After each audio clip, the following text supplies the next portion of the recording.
കൊണ്ടുവന്ന് കറി വെക്ക്. എടാ നീ ഇവിടുന്ന് എപ്പ ഇറങ്ങി പോയവനാടാ? ഞാനിത് എപ്പ കറി വെക്കാനാ?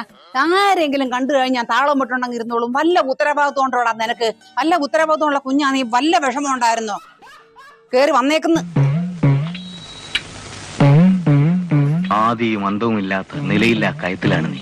എന്തോന്നാ മനുഷ്യ ഇത്? നിങ്ങൾ എപ്പോ ഇറങ്ങിപ്പോയതാ? നിങ്ങൾക്ക് പോയ വഴി, വന്ന വഴി. ഒരു അത്യാവശ്യത്തിനാണോ നിങ്ങൾ എന്തെങ്കിലും വാങ്ങിക്കാൻ പറഞ്ഞു വിടുന്നേ? നിങ്ങൾ എന്തോടത്തോണ്ടിരിക്കുവായിരുന്നു? എന്നിട്ട് ശനിയുടെ അപഹാരം ഇനിയും തീരാനുണ്ട്. ചത്തതിനൊക്കുമേ ജീവിച്ചിരിക്കലും ശ്വാസം മാത്രമുണ്ട് ജീവിച്ചിരിക്കുന്നു എന്നതിന് തെളിവ്. എന്റെ പെൻസിൽ വാങ്ങിച്ചോണ്ട് വന്നാ? അയ്യോ മറന്നുപോയി. നീ ഇത്രയും നേരം അവിടെ നിന്നപ്പോ ഞാൻ വിചാരിച്ചു എനിക്ക് നല്ലൊരു പെൻസിൽ വാങ്ങിച്ചോണ്ട് വരുമെന്ന്. ഇപ്പൊ പെൻസിലും ഇല്ല, ഒന്നുമില്ല. വന്നിരിക്കുക.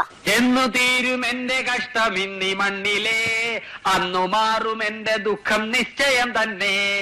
തുല്യമില്ല മോദത്തോടു വീണകളേന്തി വാണിടുന്ന നാളിനായി ഞാൻ നോക്കി. കല്യാണം കഴിയുന്നതിന് മുമ്പേ വരെ തള്ളയുടെ മാത്രം വായിരിക്കുന്ന കേട്ടാ മതിയായിരുന്നു. കല്യാണം കഴിഞ്ഞ് പെണ്ണും പിള്ളയുടെ വായിരിക്കുന്ന അവിടെ കേൾക്കാൻ തുടങ്ങി. കൊച്ചായപ്പം വിചാരിച്ചെല്ലാം കുഴപ്പമൊന്നുമില്ല, ഇങ്ങനെ പോകുമെന്ന്. ഓ, തള്ളയും കണക്ക, മരുമോളും കണക്ക, ഒരു മോളുള്ളത് അത് അതിനെക്കാട്ടി കണക്ക.